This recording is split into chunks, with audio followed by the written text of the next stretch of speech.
Okay. Let's go.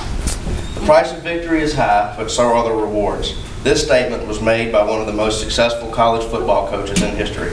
Since college football is so popular in today's society, everyone should know a little history about one of the greatest coaches of all time. I'm able to present this information to you because I've always been an Alabama football fan and I'm very knowledgeable on this subject. I've also been to Tuscaloosa and visited the museums dedicated to Bryant and done research on the internet and in books. I want to discuss with you several interesting parts about Paul Bear Bryant's professional and personal life. Today we will examine the Bear's childhood, his career, and his family life.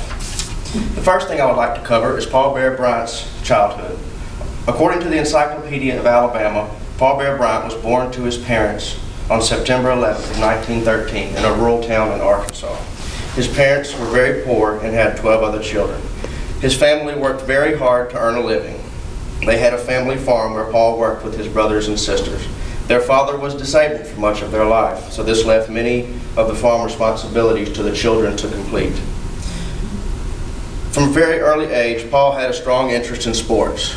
In grade school, he played basketball and football. Bryant's love for football in particular began whenever he was in the 8th grade. This was the first time that he was a part of a football team. When he approached his teen years, Paul was a big guy for his age. In fact, at the age of 13, he stood 6'1" and weighed in at 180 pounds. According to ESPN Classic, Paul Bryant earned the nickname the Bear at the age of 13 when he simply could not resist the opportunity to fight a real bear. Paul was offered a $1 a minute prize fight to get in the ring and wrestle a bear. Now, the bear did have a muzzle over his mouth, of course, but it actually came off during the fight.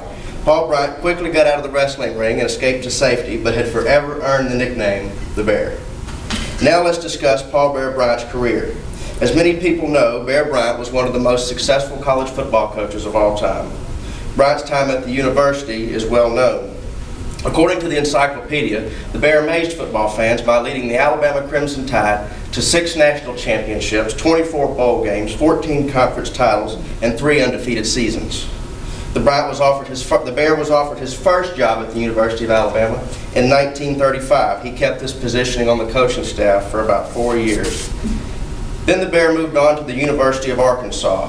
When World War II began, he decided to discontinue his time at Arkansas and join the United States Navy. After having completed serving his country overseas, the Bear returned home to the United States and took a coaching job at the University of Maryland, but only stayed for 1 year.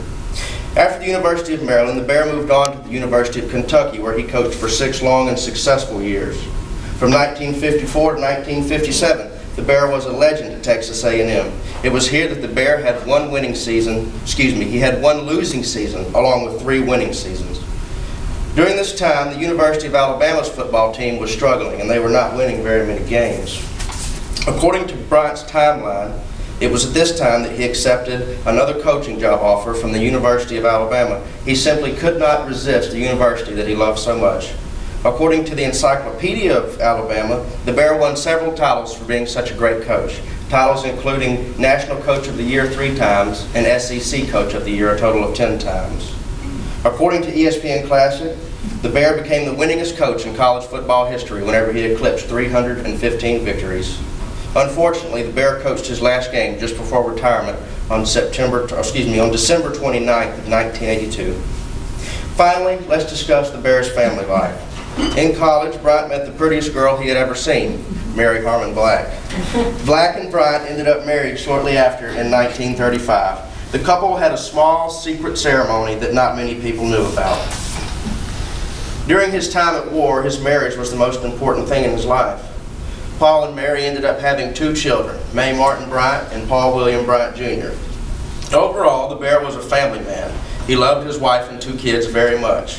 He always took their suggestions and considered them in every decision that he had to make. In conclusion, I wanted to share with you some interesting parts about the Bear's professional and personal life. I have conveyed to you the 3 basic parts of Paul Bear Bryant's childhood, his career, and his family life. Again, I felt qualified to talk to you about this because I am very knowledgeable about the University of Alabama, and I've always been a fan. Since college football is so popular in today's society, everyone should know a little history about one of the greatest college football coaches of all time. Paul Bear Bryant is an important person in Alabama state history. Even if you are not a fan of the University of Alabama, you can still appreciate the legacy that he left behind.